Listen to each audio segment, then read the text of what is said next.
अब हम बात करते हैं 5वें घर का सूर्य, तो 5वें घर में सूर्य अपने पूरा 100% अच्छे रिज़ल्ट देने के लिए सक्षम है। क्यों?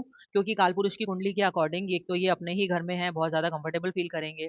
अब यहाँ बैठे इंसान की जो जातक होगा, उसकी कुंडली में अगर सूर्य आपको मिलेगा, तो यहाँ आप कहेंगे कि जातक बहुत ज़्यादा बुद्धिमान होगा, मतलब लॉजिक बहुत अच्छे फिट होंगे। राजनीति से रिलेटेड और या उनकी शिक्षा बहुत अच्छी होगी, प्रशासन में सफलता, एडमिनिस्ट्रेटिव जॉब इनको बहुत अच्छी इनको मिल जाएगी। तो यहाँ पर ये सूर्य इनको फल देगा ऐसे। और नमस्कार, स्वागत है आप सभी का वैदिक एस्ट्रोलॉजी के क्लास नंबर 4 में। तो आज हम बात करने जा रहे हैं सूर्य के बारे में। तो जब सूर्य हमारे कुंडली के अलग-अलग भावों में जब बैठेंगे तो हम क्या फल कहेंगे? तो सूर्य के बारे में समझने से पहले हम समझेंगे कि सूर्य है क्या? कि सबसे पहले हम सूर्य की बात क्यों करते हैं? क्योंकि सूर्य सोलर सिस्टम का किंग कहा गया है, सूर्य को हमारी आत्मा का कारक कहा गया है। तो सबसे पहले तो हम मानेंगे कि सूर्य जिस घर में भी बैठेगा, तो आपने कई जगह पर सुना होगा कि अगर सूर्य है तो वो उस घर को खराब कर देता है। तो ऐसा बिल्कुल भी नहीं है। सूर्य आपने सुना होगा कारको भावनाशाय, तो कारक ग्रह उस भाव में बैठता है तो भाव की हानि नहीं करता। हाँ, कुछ रिजल्ट्स में आपको कमी दे देगा, लेकिन प्रॉब्लम आपको नहीं देगा जब तक कि आपकी कुंडली में सूर्य के साथ में संबंध या तो शनि का आ जाए, ठीक है? या राहु का आ जाए या कोई भी पाप ग्रह, अगर पाप ग्रह में आपका चंद्रमा भी आ जाता है, तो अगर इनका संबंध आ जाएगा ना सूर्य के साथ, तो आप कहेंगे कि हाँ, ये जो सूर्य है अब ये थोड़ा रिजल्ट देने में जो इसको रिजल्ट देने चाहिए थे वैसे रिजल्ट नहीं देगा, ठीक है? तो अब हम बात करते हैं, हम शुरुआत से बात करेंगे। तो मैंने अभी इस कुंडली में कहीं पर भी कोई नंबर्स नहीं डाले हैं। तो नंबर्स, क्योंकि आज हम बात कर रहे हैं बस घरों के बारे में कि कौन से घर में सूर्य बैठे तो हम रिजल्ट कहेंगे, फल कहेंगे। अब हम मान के चलते हैं कि ये कुंडली अगर कालपुरुष की कुंडली है तो उसके अकॉर्डिंग ही हम समझने का प्रयास करेंगे। अब अगर सूर्य आपको फर्स्ट हाउस में दिखे, किसी की कुंडली में सूर्य फर्स्ट हाउस में बैठेगा तो हम कहेंगे कि वो व्यक्ति बहुत ज़्यादा आत्मविश्वासी होगा, खुद पर विश्वास करने वाला, नेतृत्व की शक्ति होगी, लीडरशिप स्किल्स बहुत अच्छे होंगे, किसी भी उच्च पद पर जाने की, पहुँचने की क्षमता होगी, ठीक है? सरकारी सेवा का योग, सरकारी नौकरी का योग होगा और बहुत ज़्यादा बोलेंगे कि यश, कि उनके जीवन में यश, फ़ेम ये सब ये लोग हासिल कर सकते हैं। अब हम यहाँ पर दोष क्या बोलेंगे, अगर सूर्य पाप ग्रहों से युक्त है, तो हम कहेंगे कि लगन में बैठा सूर्य कई बार व्यक्ति को अहंकार दे देगा, अकेलापन दे देगा, ठीक है? पिता से मतभेद की कंडीशन ले आएगा या गुस्सा व स्वभाव में थोड़ा कठोरता होगी। और जनरली हमने देखा भी हो, हम देखते भी हैं कि जिन लोगों की कुंडली में सूर्य अगर लगन में बैठा है ना, तो हम उनको घमंडी मानते हैं, कि बहुत ज़्यादा घमंडी हैं। लेकिन ऐसा नहीं होता, क्योंकि सूर्य एक राजा है, तो राजा थोड़ा डिस्टेंस बनाकर एक राजसी उसके व्यवहार में आपको दिखेगा। तो तभी हम कह देते हैं कि ये बंदा थोड़ा-सा बहुत ज़्यादा रिज़र्व रहने वाला है, थोड़ा घमंडी, अहंकारी है। बट ऐसा नहीं है, सूर्य है, एक तो राजा है, दूसरा पिता है। तो आप मान लीजिए कि राजा के क्या ट्रेड्स होंगे और पिता के क्या ट्रेड्स होंगे, बस उन्हीं को समझ के आपको सूर्य को समझना है, ठीक है? अब हम बात करते हैं, जब सूर्य आपकी कुंडली में दूसरे घर में बैठेंगे, तो हम क्या रिज़ल्ट देंगे? अब सूर्य जब दूसरे घर में बैठे हैं, तो जो दूसरा घर है हमारी वाणी का कारक है, ठीक है? हमारे कुटुंब का है, हमारे धन का है, तो धन बिल्कुल हम कह सकते हैं कि ये जो जातक है, गवर्नमेंट जॉब या अच्छी पोज़ीशन पर होगा या गवर्नमेंट जॉब, सरकार से रिलेटेड भी इनके पास धन आने की संभावना हो सकती है। लेकिन यहाँ पर क्या फ़र्क देगा कि वाणी का भी घर है ये दूसरा घर, तो वाणी में प्रभाव रहेगा कि इनकी जो कड़ी भाषा, मतलब थोड़ा स्ट्रेट फॉरवर्ड बोलेंगे। अब स्ट्रेट फॉरवर्ड का मतलब ऐसा नहीं है कि गलत बोलेंगे, हाँ, बिल्कुल कम बोलेंगे लेकिन सीधा-सीधा बोलने वाले होंगे, बेकार की बात इनको पसंद नहीं होगी, ठीक है? तो ये दूसरा आया। अब वही अगर पाप ग्रहों से युक्त हैं, शनि, राहु जैसे ग्रहों से इनका संबंध बन गया, तो इनकी वाणी में थोड़ी-सी कटुता हो सकती है, परिवार में टकराव दे सकता है और कई बार आँखों की समस्या भी देखी गई है। तो जब भी सेकंड हाउस में सूर्य होगा आप में से किसी के भी, तो ज़रूर आँखों की दिक्कत होगी।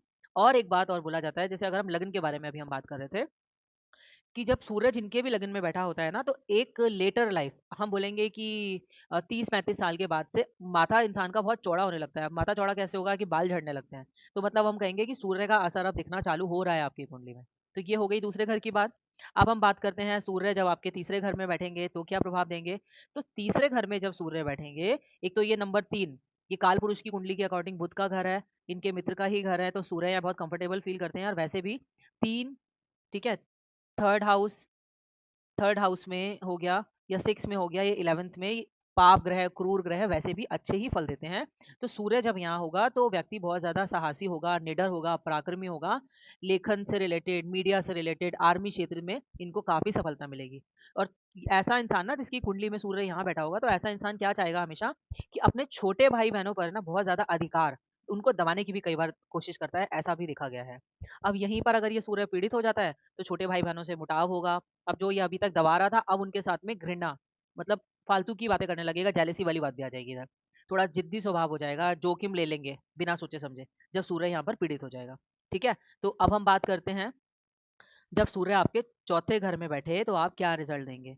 तो चौथे घर में अगर सूर्य बैठे, तो ऐसे इंसान को कई बार ना सरकारी संपत्ति, जैसे कि कहीं पर कुछ ऑक्शन में चल रहा था, वहाँ पर इनको बेनिफिट हो जाएगा। भूमि, वाहन का इनको अच्छा योग हो जाएगा। प्रशासन से रिलेटेड एडमिनिस्ट्रेटिव पोस्ट, वहाँ पर इनको अच्छा हो जाएगा। और ऐसे इंसान को ना घर में बहुत ज़्यादा मान-सम्मान मिलता है। मतलब हमेशा इनकी ही चलेगी घर में। माता का कारक है, माता के घर में सूर्य बैठा है और यहाँ पर ये वैसे तो चंद्रमा का घर है। तो हम ये कह सकते हैं कि रानी के घर में राजा आया है, तो कई बार इनके ना आपसी भी कुछ मनमुटाव सा अंदर ही अंदर रहता है। तो चौथे घर का जो सूर्य है अगर पीड़ित होगा, तो जनरली देखा गया है तो यहाँ घरेलू कलह कलेश की भी संभावना कई बार बना देता है चौथे घर का सूर्य। अब हम बात करते हैं पांचवें घर का सूर्य। तो पांचवें घर में सूर्य अपने पूरा 100% अच्छे रिजल्ट देने के लिए सक्षम है। क्यों? क्योंकि कालपुरुष की कुंडली के अकॉर्डिंग एक तो ये अपने ही घर में है, बहुत ज्यादा कंफर्टेबल फील करेंगे। अब यहाँ बैठे इंसान की जो जातक होगा, उसकी कुंडली में अगर सूर्य आपको मिलेगा, तो यहाँ आप कहेंगे कि जातक बहुत ज्यादा बुद्धिमान होगा, मतलब लॉजिक बहुत अच्छे फिट होंगे। राजनीति से रिलेटेड और या उनकी शिक्षा बहुत अच्छी होगी, प्रशासन में सफलता, एडमिनिस्ट्रेटिव जॉब इनको बहुत अच्छी इनको मिल जाएगी। तो यहाँ पर ये सूर्य इनको फल देगा ऐसे। और हम ये कह सकते हैं कि ऐसे इंसान की जो संतान है ना, वो भी तेजस्वी होगी। कई बार ऐसे इंसान की जो मान सम्मान और आगे इनका रुतबा ना संतान की वजह से भी बहुत आगे बढ़ता है। ये लोग जाने जाते हैं अपने संतान के कारण ही। ठीक है? अब यहीं पर अगर ये सूर्य पीड़ित हो जाएगा, तो संतान से दूरी हो जाएगी या संतान से ही इनको कष्ट हो जाएगा। शिक्षा में बाधा हो जाएगी या बदलाव हो जाएगा, मतलब हम कुछ करना चाहते थे लेकिन हमने कर लिया कुछ, अब हमें प्रॉब्लम हो गई। और प्रेम संबंधों में भी कई बार, क्योंकि ये जो है ये एक हमारा लव अफेयर प्रेम संबंध का भी घर है, पांचवा घर। तो कई बार यहाँ पर हमारा ना अपने पार्टनर के साथ में हमारे अंदर एक अहंकार की भावना आ जाती है। तो ऐसा भी देखा गया है। ठीक है? अब छठे घर का जो सूर्य है, छठे घर में जब सूर्य बैठेगा, तो यहाँ का सूर्य काफ़ी अच्छा कहा गया है और मुझे लगता है कि सूर्य छठे घर में बहुत बढ़िया है। क्यों? क्योंकि ये जो घर है, छठा घर, हमारे रोग, ऋण, शत्रु का होता है और सूर्य जब यहाँ बैठता है ना, तो राजा का तो काम ही है अपने शत्रुओं को मार के आगे विजय प्राप्त करना। तो यहाँ बैठा सूर्य अपने शत्रुओं पर विजय प्राप्त कर लेता है। प्रतियोगी जो इनकी परीक्षाएँ होती हैं, कॉम्पिटिटिव एग्ज़ाम्स होंगे या एडमिनिस्ट्रेटिव जो जॉब्स के लिए जो एग्ज़ाम होते हैं, वहाँ पर ये काफ़ी अच्छा कर जाते हैं। ठीक है? तो यहाँ का छठे भाव का सूर्य है। और वैसे भी अगर हम देखें तो हमारा जो 10th हाउस है, 10th हाउस से हम गिनेंगे तो अ, 1, 2, 3, 4, 5, 6, 7, 8, 9, तो ये हमारे 10th हाउस का जो छठा घर है, हमारे 10th का जो छठा घर है, ये इनका 9th है, मतलब 10th का ये भाग्य है। तो यहाँ से इंसान अपना भाग्य बदल सकता है, अपना कर्म, उसको कर्म कहाँ जाना है, किस तरीके से। तो सूर्य जब यहाँ बैठा होगा, सफलता दिलाएगा, तो इंसान अपना भाग्य तक बदल जाता है। ऐसा देखा गया है यहाँ पे। ठीक है? तो काफ़ी अच्छे रिज़ल्ट देगा यहाँ का सूर्य।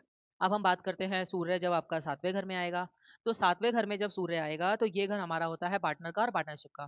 तो यहाँ जो सूर्य है आपको व्यापार में नेतृत्व की क्षमता देगा कि जब आप कोई भी पार्टनरशिप में काम करेंगे, तो कई बार यहाँ ना थोड़ा अहंकार की भावना आ जाती है कि अगर आप पार्टनर के साथ काम कर रहे हैं, तो उस पार्टनर के साथ में ना आपको हमेशा लगेगा वो मुझे पूछे, लीडर मुझे ही बनाए। या विदेश में भी अगर आप व्यापार करेंगे, वहाँ से आपको लाभ करा देगा। या सार्वजनिक जो जीवन है, वहाँ पर आपकी सफलता, सोशल लाइफ आपकी बहुत अच्छी होगी। अब यहाँ का सूर्य क्यों खराब होगा? अगर एक तो आपके पार्टनर भी, हम कह सकते हैं कि जो आपका पार्टनर है, उनके अंदर थोड़ा गुस्सा होगा और स्वाभिमानी होंगे और पार्टनर के जो पिता होंगे, उनके पिता खुद भी एक अच्छे इंसान रहे होंगे, अच्छे मान-सम्मान वाले, नामी कोई व्यक्ति रहे होंगे आपके पार्टनर के। अब कई बार देखा गया है कि सप्तम में जब सूर्य है, तो वो पति-पत्नी के बीच में अहंकार का कारण बन जाता है। विवाह में बाधा या तलाक के भी योग कई बार लाता है, लेकिन तलाक खाली अब आजकल एक ही योग से नहीं, कई बार और भी जो हम देखते हैं योग क्या बनेंगे, तब तलाक के रीज़न बनते हैं। और साझेदारी में जैसे हमारा अगर पार्टनरशिप में, यहाँ ये कई बार हमें प्रॉब्लम दिलवाता है, क्योंकि जो जो इसकी कुंडली में सूर्य है, तो सूर्य वाला जो जातक होगा वो हमेशा चाहेगा कि मैं ही हर चीज़ को नेतृत्व करूँ, लीडरशिप मेरे पास होनी चाहिए, मुझे ही सुना जाना चाहिए, ऐसा है। ठीक है? अब हम बात करते हैं 8वें घर के बारे में कि जब सूर्य 8वें घर में बैठेगा, तो 8वें घर में क्या फल देगा? तो देखिए, पहली बात तो जो सूर्य है, 8वाँ घर जो है, 8वाँ घर बोला गया है गड्ढा, या रहस्यवादी या शोध के लिए, हम एक रिसर्च का हाउस बताया गया है 8वां घर। और ये है गूढ़ विद्या के लिए, जैसे कि हम अभी पढ़ रहे हैं, हम ऑकल्ट के लिए पढ़ रहे हैं। तो जिनके भी 8th हाउस में अगर सूर्य है, तो ऑकल्ट में इंसान बहुत अच्छा कर जाता है, क्योंकि क्या है, हम रहस्य ही तो सुलझा रहे हैं। ऑकल्ट हो गया, या अचानक से लाभ इंसान को हो सकता है, तो ये सारी चीज़ें होंगी। अचानक लाभ दिलवा देगा ये सूर्य, ठीक है? तो यहाँ अच्छा होगा, ससुराल में अपना बहुत मान-सम्मान होगा। और ये जो सूर्य होगा 8वें घर का सूर्य, हम कहेंगे कि जातक का जो ससुराल है बहुत उनके खुद के ओहदे, मतलब जो उनका खुद का परिवार था, जातक का परिवार तो ये हो गया, ठीक है? लगन से जो हम दूसरा घर है। लेकिन पार्टनर का जो हाउस है, पार्टनर का परिवार ये हो गया, तो पार्टनर के लिए सूर्य अब दूसरे घर में बैठा है, तो हम कहेंगे पार्टनर काफ़ी अच्छी फैमिली से होगा, नामी फैमिली से होगा, जिसको लोग ऑलरेडी समाज में अच्छे चीज़ों से जानते होंगे, ठीक है? यहाँ पर होगा, तो ये सूर्य के हम यहाँ पर इस तरीके से फल कहेंगे। हाँ, सूर्य है तो दुर्घटनाओं का योग बनाएगा, वो भी कब? क्योंकि जब पाप ग्रहों की दृष्टि यहाँ पर होगी, शनि, राहु, केतु, ये सब अगर होंगे, तो यहाँ पर आपका 8वें घर का सूर्य प्रॉब्लम ला सकता है। अदरवाइज़ ऐसा बोला गया है कि ये इंसान ऑकल्ट में बहुत अच्छा कर जाता है, रिसर्च में बहुत अच्छा कर जाता है। और देखिए, पहली बात तो अगर हम 8th हाउस की बात करें, तो 8th हाउस काफ़ी अच्छा है, क्यों?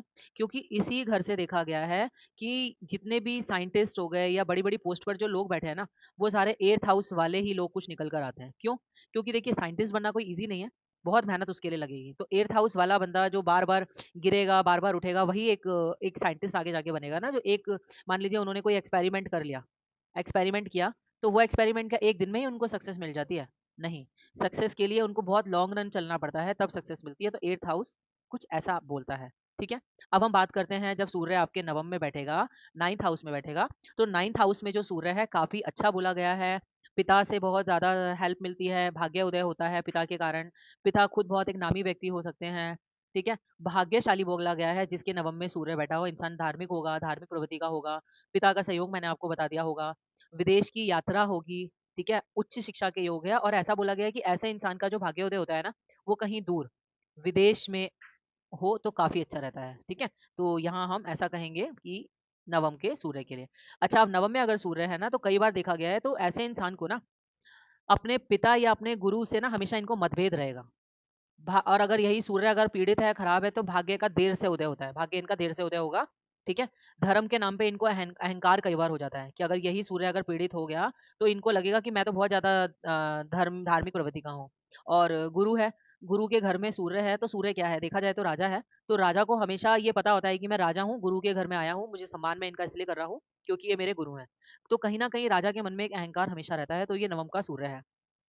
अब हम बात करते हैं, जब सूर्य आपके दशम में आकर बैठेगा तो क्या फल देगा? तो दशम का जो सूर्य है, करियर में बहुत अच्छा कर जाता है। हालाँकि सूर्य यहाँ पर बैठेगा अपने शत्रु के घर में, ठीक है? शनि के घर में आके सूर्य बैठा है, लेकिन फिर भी यहाँ पर सूर्य को बली माना गया है, अच्छा रहता है। तो करियर में उन्नति होगी, बोला जाता है कि उच्च पद पे होंगे, सरकारी नौकरी के अच्छे लाभ मिलेंगे। तो यहाँ पर जो करियर है, करियर के लिए काफ़ी अच्छा होगा। अब वही है कि देखिए, एक तो अगर सूर्य जहाँ भी बैठा होगा ना, तो इंसान को उस हाउस से रिलेटेड कहीं न कहीं ना एक एक प्राउड वाली फीलिंग होगी, और कई बार ये प्राउड ईगो में भी कन्वर्ट हो जाता है। हम ऐसा भी बोलेंगे। तो अब अगर सूर्य अगर किसी के दशम में बैठा है ना, तो इंसान को, जैसे हम किसी अच्छी पोस्ट पर हैं, तो आपने देखा होगा कि कई लोग अपने पोस्ट को लेके बहुत ज़्यादा अहंकार दिखाते हैं। तो ऐसा देखा गया है। पिता से दूरी भी कई बार दशम में जब सूर्य हो तो देखा जाता है, और मतलब इनका करियर को लेके बहुत ज़्यादा एग्रेसिव रहते हैं ये लोग। ऐसा देखा गया है जब दशम में सूर्य हो। अब अगर 11th हाउस में एकादश भाव में जब सूर्य आपके बैठेंगे, तो आपकी आय में ये वृद्धि कराएँगे, ऊँचे बड़े-बड़े लोगों से आपके संपर्क भी हो जाएँगे, आपकी सभी इच्छाओं की पूर्ति हो जाएगी। ठीक है? अब क्योंकि सूर्य यहाँ एकादश में बैठ के पंचम को देख रहा है, अगर ये सूर्य पीड़ित हो गया तो आपकी संतान से मतभेद हो सकता है। आपके जो उच्च शिक्षा, जब आपने शिक्षा को कहीं न कहीं हैम्पर कर सकता है, वहाँ रुकावट ला सकता है, तो ये एकादश का सूर्य आपको नेगेटिव इफ़ेक्ट ये देगा। और कई बार ऐसे लोगों को ना दोस्तों से भी मतभेद हो जाता है, क्योंकि यारी दोस्ती के लिए हम देखेंगे ये। लालच और अहंकार भी हो जाता है। अगर ये सूर्य पीड़ित है, तो जो वृद्धि होनी चाहिए थी लाइफ में, तो लाभ में भी कई बार इनके देरी हो जाएगी। अब जो 12th हाउस का जो सूर्य है, 12वें घर का जो सूर्य है, ऐसे लोगों को हम कहेंगे कि इनका विदेश में जाके इनको सफलता बहुत अच्छी मिलेगी। अध्यात्म में इनको बहुत अच्छी रुचि हो सकती है। ठीक है? अध्यात्म में रुचि होगी, और त्याग और सेवा की भावना इनके अंदर होगी। त्याग की भी और सेवा की। क्यों? क्योंकि सूर्य अगर 12वें घर में बैठा है, तो ये मोक्ष त्रिकोण में जाके बैठा है सूर्य।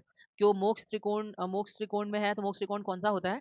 ये 12वाँ, 8वाँ और चौथा। तो ये मोक्ष त्रिकोण बना रहा है। तो मोक्ष त्रिकोण का मतलब है कि सूर्य अब यहाँ पर ना मतलब इसका जो अल्टीमेट जो गोल बन जाएगा, अल्टीमेट गोल बनेगा कि मुझे अपने जीवन में मोक्ष की प्राप्ति चाहिए, ये मोक्ष त्रिकोण है। अब ये मैंने आपको कलर पेन से बना के दिखाया। तो ठीक है, यहाँ पर बैठे हुए सूर्य की जिसका भी सूर्य होगा उसकी नींद में अगर यहाँ प्रॉब्लम है तो नींद में कमी हो जाएगी, गुप्त शत्रुओं से तनाव हो जाएगा। क्योंकि क्या है, सूर्य यहाँ बैठा है, ठीक है? और यहाँ दृष्टि डाल रहा है छठे पे, तो अपने शत्रुओं पर तो विजय प्राप्त कर लेगा। लेकिन जहाँ अगर ये सूर्य प्रेरित हो गया, तो शत्रुओं से भी इसको तनाव हो सकता है। ठीक है? तो अब ये सारा हमने देखा सूर्य के बारे में। अब हम यहाँ कहेंगे कि सूर्य के बारे में तो हमने देख लिया, लेकिन हम सूर्य कहाँ पर और ज़्यादा बली हो जाता है, ठीक है? तो सूर्य कहाँ बली होगा या शुभ ग्रहों से युक्त हो तो दोष उसका कम हो जाएगा। अब शुभ ग्रह कौन-कौन से होंगे, उसके लिए अब हम बात करेंगे, ठीक है? तो अब हम देखिए बात करते हैं कि जैसे सूर्य, अब हमें अगर चार्ट को प्रॉपर रीड करना है तो पहले तो इतना ही पढ़ने के बाद आप किसी के लिए प्रेडिक्शन आप नहीं कर देंगे क्योंकि इतने से प्रेडिक्शन है, बहुत सारी चीज़ें अभी आपके लिए लगेंगी। हमें देखना होगा कि सूर्य जहाँ बैठा है वहाँ कौन-सी राशि है, कौन-सा नक्षत्र है, किस नक्षत्र में है, सूर्य को कितना बल प्राप्त है, क्योंकि आगे आने वाली क्लासेस में हम पढ़ेंगे षटबल के बारे में और सूर्य दशा में या अंतर्दशा में कौन-सी दशा उसकी चल रही है, इस पर भी बहुत ज़्यादा निर्भर करता है। मैं बस आपको आज बताऊँगी कि उच्च का सूर्य कहाँ होता है। जब सूर्य उच्च का होगा, तो सूर्य उच्च का होता है मेष राशि में, ठीक है? मेष में जब सूर्य होगा, तो वो उच्च का हो जाएगा और नीच का कहाँ हो जाएगा? तुला में। तुला में सूर्य नीच का हो जाता है। तो यहाँ पर सूर्य नीच और उच्च का जब हो जाएगा, तो यहाँ भी बहुत ज़्यादा आपकी प्रेडिक्शन में फ़र्क आ जाएगा। तो इन सब चीज़ों को भी आपको समझना होगा, तो उसके अकॉर्डिंग ही हम फिर किसी के लिए प्रेडिक्शंस दे सकते हैं। तो अभी हमने आज सूर्य के बारे में पढ़ा, अब अगली क्लास में हम किसी और ग्रह के बारे में पढ़ेंगे ताकि आपको चार्ट को समझने में और ज़्यादा आसानी होगी। तब तक के लिए नमस्कार।